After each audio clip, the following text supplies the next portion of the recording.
हम ओकर सुरतिया हमरा कटबो नहीं करैया रतिया। जब से देखलो हम ओकर सुरतिया हमरा कटबो नहीं करैया रतिया।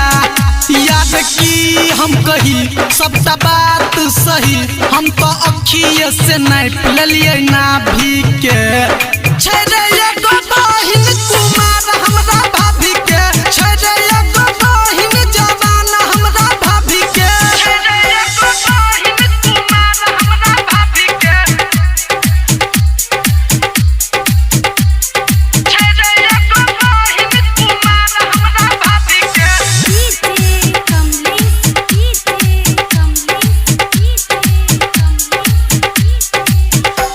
हम रहे छी जागल रे ओकरे ला पागल उ जब से मिले ने छुनै ना उरे। कनिए उ हंसलो करे जबे में धसलो उ दिलबा के अर्थिंग हिला देलको, दिलबा के अर्थिंग हिला देलको। हम रहे छी जागल रे ओकरे ला पागल उ जब से मिले ने छुनै ना उरे।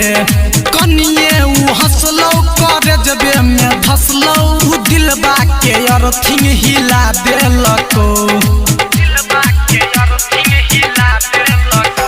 फोटो खींच लेलिए अपना रे फोन में जाके बैस गेलिए हमारे कोन में। फोटो खींच लेलिए अपना रे फोन में जाके बैस गेलिए हमारे कोन में। याद की हम कही सबटा बात सही हम तो अखिए से नाप लेलिए नाभि के। छेड़े एगो बहिन कुमार हमरा भाभी के, छेड़े एगो बहिन जवान हमरा भाभी के। जब से देखलो हम ओकर सुरतिया हमरा कटबो नहीं करैया रतिया। जब से देखलो हम ओकर सुरतिया हमरा कटबो नहीं करैया रतिया। याद की हम कही सबटा बात सही हम तो अखिए से नाप लेलिए नाभि के। छेड़े